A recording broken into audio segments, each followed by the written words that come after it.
Screen पर आपको जो शख्स नजर आ रहे हैं, इनका नाम इंद्र कुमार तिवारी है। उम्र है इनकी 45 साल। पेशे से हैं टीचर और इनके पास है 18 एकड़ जमीन। परेशानी इतनी है कि इनका ब्याह नहीं हो पा रहा है। ना तो इनके पास पत्नी है, ना बच्चे हैं। उस खेत का देखरेख कौन करेगा और इनके बाद उस खेत का वारिस कौन होगा, इस चीज की इनको खूब चिंता सता रही है। इसी चिंता को इन्होंने अनुरुद्धाचार्य के मंच पर साझा किया।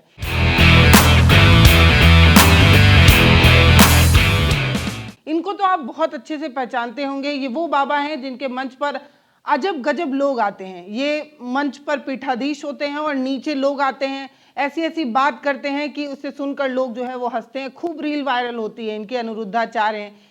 इन्हीं के एक मंच पर ये इंद्र कुमार जो है, इंद्र कुमार तिवारी, वो आते हैं और अपनी पीड़ा बताते हैं। ये वीडियो भी आम वीडियो की तरह खूब चर्चा का विषय बनता है। लोग इसे शेयर वेयर करते हैं। आपकी 18 एकड़ जमीन है, तो क्या लड़की वाले नहीं देख पा रहे हैं कि आपकी 18 एकड़ जमीन है? ये सब लोग देख रहे हैं, मैं तो किसानी ही कर रहा हूँ उसमें। फिर भी शादी नहीं हो रही है? नहीं हो रही सर। क्यों? और अचार किया हूँ वहीं से। कितनी उम्र हो गई आपकी? मेरी हो गई 45 साल। मध्य प्रदेश के जबलपुर का ये वीडियो होता है और वायरल हो जाता है उत्तर प्रदेश के अलग अलग जगह और पहुंच जाता है गोरखपुर। गोरखपुर की एक लड़की खुशी, वो उनका अपना नाम नहीं है, वो उन्होंने खुद ही जो है वो जनरेट किया हुआ है। खुशी तिवारी नाम से एक फर्जी फेसबुक आईडी बनाती है और वहां से पहले इनका नंबर ढूंढती है, इनसे कांटेक्ट किया जाता है और फिर आपको पता है उस फेक आईडी से बातचीत शुरू हो जाती है। खुशी तिवारी फेक आईडी जो है वो इन्हें फंसाने के लिए बनाया गया था। वहां पर इनसे खूब बातचीत होती है, प्रेम जाल में इन्हें फंसाया जाता है और जो खुशी का बॉयफ्रेंड होता है वो रिश्ता लेकर जबलपुर इनके गांव पहुंचता है। वहां पहुंचकर वो बताता है कि मैं खुशी का भाई हूं और एक मनगढ़ंत कहानी सुनाई जाती है। उसके बाद खुशी की फोटो दिखाई जाती है। उसके बाद भाई साहब लगन हो जाता है पक्का। वहां पर ये जो इंद्र कुमार हैं वो 1100 रुपये जो है वो लगन का उन्हें देते हैं। अमूमन आप सभी को पता है कि हिंदू रीति रिवाज में जब शादी तय हो जाती है तो भेंट के रूप में कुछ पैसे, कुछ कपड़े, ये सारी चीजें दी जाती हैं। तो लगन क्योंकि पक्का मान लिया जाता है तो 1100 रुपये इंद्र कुमार जो हैं वो खुशी के बॉयफ्रेंड को देते हैं। उसके बाद शादी तय होती है 5 जून गोरखपुर में होगी।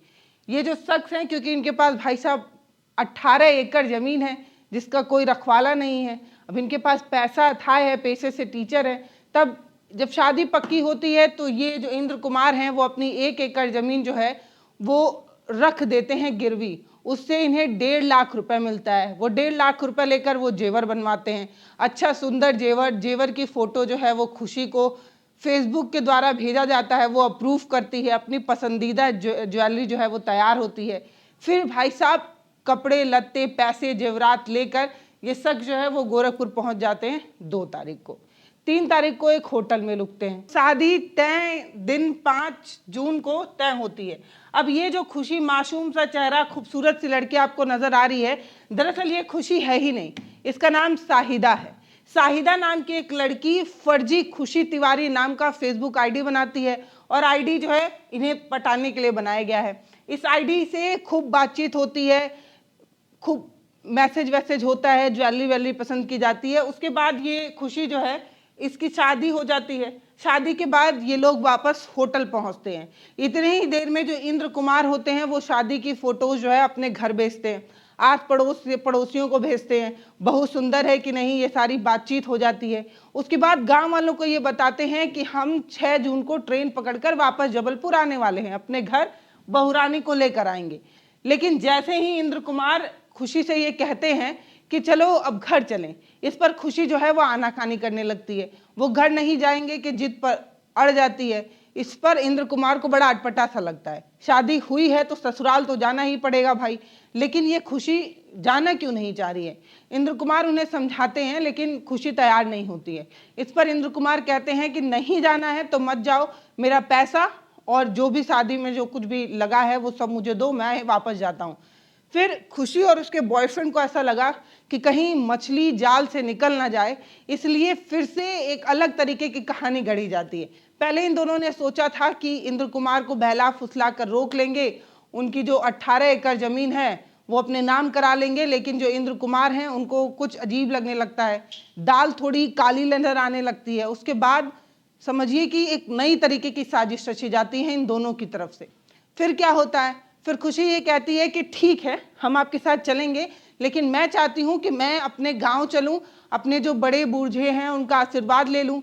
इस पर इंद्र कुमार को बात ठीक भी लगती है, भाई दाम्पत्य जीवन की शुरुआत हो रही है तो बड़े बुजुर्ग का आशीर्वाद लेना जरूरी है। तो खुशी इंद्र कुमार को लेकर गोरखपुर से वापस कुशीनगर, जो उसका पैतृक गांव है, उधर चली जाती है। इसके बाद रास्ते में ही खुशी और उसके बॉयफ्रेंड ने एक नया प्लान किया हुआ था। प्लान ये था कि इन्हें जो है वो साइड कर देना है। अब इन्हें हटाने के लिए एक सुनसान सड़क और खाली रास्ता देखा जाता है, फिर चाकू से इन्हें साइड भी कर दिया जाता है और इतनी मूर्खता की जाती है कि इन्हें रोड किनारे एक झाड़ी नुमा जगह पर फेंक देते हैं खुले में। इसके बाद ये दोनों जो है वो फरार हो जाते हैं। अब क्योंकि भाई साहब ये कोई किलर विलर तो है नहीं, तो इसे ये पता नहीं होता है। ये क्या करती है, इनके लाया हुआ जितना ज्वेलरी है, जितना कैश पैसा है और जो फ़ोन है वो लेकर फरार तो होती है, लेकिन उसी फ़ोन का फिर इस्तेमाल भी करने लगती है। ये पूरी घटना जो है वो 6 तारीख की है। 6 तारीख को इनकी हत्या करती है। 7, 8, 2 दिन फ़ोन वोन बंद रखा होगा, उसके बाद फ़ोन निकाल कर वो फ़ोन इस्तेमाल करने लगती है। अब इतने में ही ये जो इनकी जो लाश है इंद्र कुमार की, वो सड़क किनारे मिल जाती है।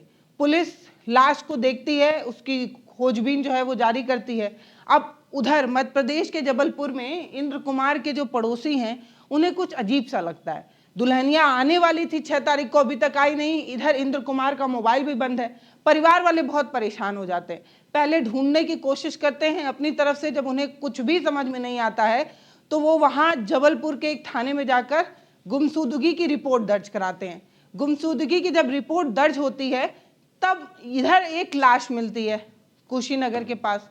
फिर वहाँ की पुलिस की एक टीम कुशीनगर आती है और आकर जब देखती है तो इंद्र कुमार की डेड बॉडी पहचान में आ जाती है। इसके बाद इन्हें मारा कौन, ये ढूंढना बहुत आसान होता है, क्योंकि इंद्र कुमार ने बहुत समझदारी से अपनी शादी की फोटोज और पूरी कहानी जो है वो भेजी थी। अब शादी की फोटो देखकर इनकी तलाश जो है वो बहुत आसानी से हो इसलिए गई क्योंकि इनके पास फोटो भी थी और फ़ोन नंबर चालू मिल गया। पुलिस ने जैसे ही इंद्र कुमार का नंबर डायल किया वैसे ही फ़ोन जो है वो लग गया। फ़ोन उठाते ही खुशी को जैसे ही पता चला कि फ़ोन पुलिस ने किया है, खुशी ने फ़ोन कट किया और फ़ोन बंद कर अपने बॉयफ्रेंड के साथ फरार हो गई। पुलिस को पक्का पता चल गया कि इसने ही कुछ ज़रूर किया है। फिर बड़े आसानी से पुलिस ने थोड़ी सी मेहनत करके इन्हें धर दबोचा। 27 जून को इसको और इसके बॉयफ्रेंड को जो है वो पुलिस ने पकड़ा और थोड़ी सी सख्ती क्या दिखाई कि ये तुरंत ही अपनी पूरा जुर्म जो है वो कबूल कर लेती है। बताती है कि एक वीडियो मैंने सोशल मीडिया पर देखा था जिसमें इंद्र कुमार जो है वो अनिरुद्धाचार्य के सामने ये कह रहे थे कि उनके पास 18 एकड़ ज़मीन है, कोई जान पहचान नहीं है, कोई अपना नहीं है, ज़मीन की देखरेख करने वाला कोई नहीं है। ये वीडियो देखने के बाद मैंने और मेरे बॉयफ्रेंड ने मिलकर ये पूरी प्लानिंग की। तो ये पूरी कहानी है जो मैंने आपको बताई। मतलब सोशल मीडिया के युग में हम सभी को हर चीज़ शेयर करने की आदत है। थोड़ा सा हाथ कट जाता है, फ़ोटो लगाकर लोग सोशल मीडिया पर लिख देते हैं। कुछ भी होता है, अपनी हर फीलिंग जो है हम सोशल मीडिया पर लिखते हैं, लेकिन कई बार हमारा बड़बोलापन जो है वो बहुत नुकसानदायक साबित हो सकता है, जैसे कि आप इस केस में देख सकते हैं। ये शख्स जिसको ऐसा लगा कि वो अपनी पीड़ा, अपना दुख, अपनी फीलिंग जो है वो बाबा के सामने शेयर करेगा, बाबा कोई हल निकालेंगे और ज़िंदगी सफल हो जाएगी, लेकिन बाबा कोई हल निकाल पाते इससे पहले इनका वीडियो हो गया वायरल। और हल निकाल दिया किसने? शाहिदा ने। शाहिदा ने ऐसा हल निकाला कि इनको ज़िंदगी से ही मुक्ति मिल गई। अब ना तो इनको ज़मीन की चिंता है और ना ही इनको ये चिंता है कि उस ज़मीन को देखने वाला कोई वारिस नहीं। तो इसीलिए ये सोशल मीडिया का युग है, यहाँ पर बहुत ज़्यादा संभल कर जो है वो चलने की ज़रूरत है। कई बार हमारे एक पोस्ट, हमारे एक रिएक्शन से हमारी ज़िंदगी में बहुत परेशानी जो है वो क्रिएट हो जाती है।